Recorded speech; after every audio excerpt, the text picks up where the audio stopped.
O Richard Leakey, aquele famoso, né, antropólogo físico, né, ele disse que uma das piores interpretações do darwinismo é essa interpretação exatamente, que o homem é um predador, o homem é, sabe? Porque ele diz que uma espécie como a nossa, com essas unhas que a gente tem, com esse dente que a gente tem, jamais sobreviveria na savana africana sem a solidariedade grupal. Era questão de tempo morrer todo mundo. Porque os animais estavam lá, né, altamente predadores, né, e o homem era fácil ser comido, fácil, né. Então, eu acho essa interpretação interessante. O Leakey fala que essa interpretação é horrível e tem que pensar no homem como tendo origem na África, naquela situação terrível que ele tinha, né? Eu acho que, de uma certa maneira, nós somos uma espécie, como todas as espécies, tem algumas coisas que são específicas, é quase redundante isso. Tem um livro, se não me engano, é do Foley, que diz mais uma espécie única. Nós somos uma espécie única, como os leões conformam uma espécie única, os pinguins, as formigas, as baratas, quer dizer, estou falando de grupos, uma linguagem popular, esses grupos que eu falei podem ter muitas espécies, mas o homem não é exatamente mau ou bom nesse sentido. Na verdade, ao contrário de que algumas pessoas falavam, né, que a essência determina a existência, no caso do existencialismo, a existência determina o que nós somos. E, a existência implica na essência que nós temos, né? Implica a existência que nós temos.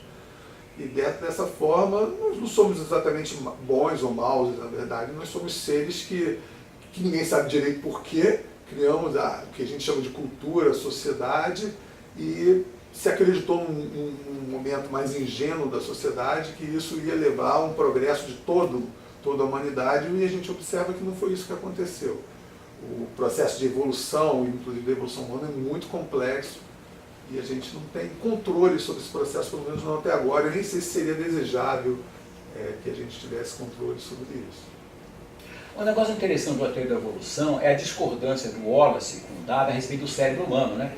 E realmente o cérebro humano é imenso para relação à nossa massa. O cálculo feito, o negócio de encefalização, né, coeficiente, nós devíamos ter um cérebro no máximo de 600 gramas, então um cérebro de 1.500 gramas. Você tem noção, assim, quais são as teorias que dizem por que o nosso cérebro cresceu assim, como se fosse quase que um tumor, e de uma velocidade tremenda, né? E fez a gente uma espécie tão complexa, como você falou muito bem, cultural, né, etc. Esse é um dos problemas a serem resolvidos pela biologia evolutiva e pela antropologia física e biológica também. De fato, o homem parece que o cérebro do homem cresceu nos últimos 7 milhões de anos de uma maneira absurda do ponto de vista evolutivo, do ponto de vista geológico e paleontológico. Agora, o tamanho do cérebro, por que a gente tem um cérebro tão grande, é uma coisa mais ainda cheio de controvérsias na biologia, né? Algumas pessoas diziam que a gente precisava de uma inteligência maior para viver nas condições como você falou antes, né? Que nós não temos garras, não temos dentes afiados e tudo mais. E a sociabilidade demandaria um cérebro maior, mas isso não está absolutamente, não é absolutamente consensual entre os biólogos. Há uma teoria também de seleção sexual a respeito disso, que homens e mulheres escolheram homens e mulheres, parceiros reprodutivos com cérebro ligeiramente maior. Isso teria redundado num cérebro maior ao longo do tempo. Mas, de fato, outros animais com cérebro muito menor vivem muito bem na natureza, não precisam, de fato, de um cérebro tão grande. Nós temos um cérebro grande, e fizemos muita coisa, provavelmente, por exemplo, essas cadeiras que a gente está sentado, essas câmeras que estão filmando, e a internet, são coisas que o cérebro humano criou.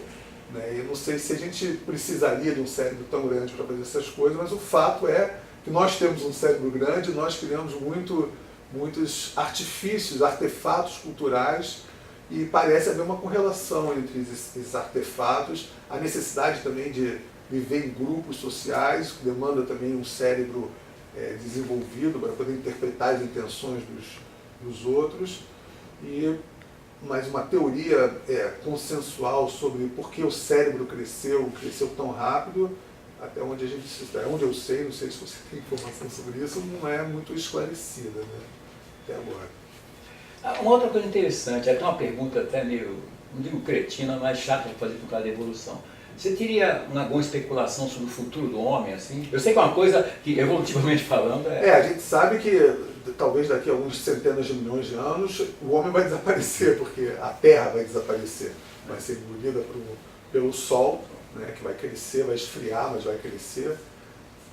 Mas assim, do ponto de vista evolutivo, como eu falei há um pouquinho de tempo atrás, é muito difícil prever para onde nós vamos, porque uma coisa fundamental no processo evolutivo, todo mundo fala da seleção natural e tudo mais, é que a seleção natural é um conjunto de fatores ambientais que exerce uma espécie de pressão sobre as populações viventes, selecionando, né, aqueles indivíduos que têm as características melhores para responder a essas demandas seletivas, né, essas demandas ambientais. Como a gente não sabe como é que vai ser o ambiente daqui a 50 anos, 100 anos, que é um tempo, do ponto de vista biológico e geológico, nenhum, é zero praticamente, se é difícil prever como é que vai ser o tempo e o ambiente daqui a 50 ou 100 anos, é muito mais difícil prever como é que vai ser daqui a 100 mil anos ou 100 milhões de anos, que tem muito mais significado evolutivo em termos de tempo.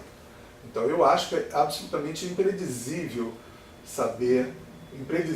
o futuro do homem nesse sentido. Se a gente vai degradar mais o ambiente, se vai ter impacto sobre a gente, se a gente vai ter políticas menos agressivas em relação à ecologia, talvez isso também tenha impacto sobre a gente.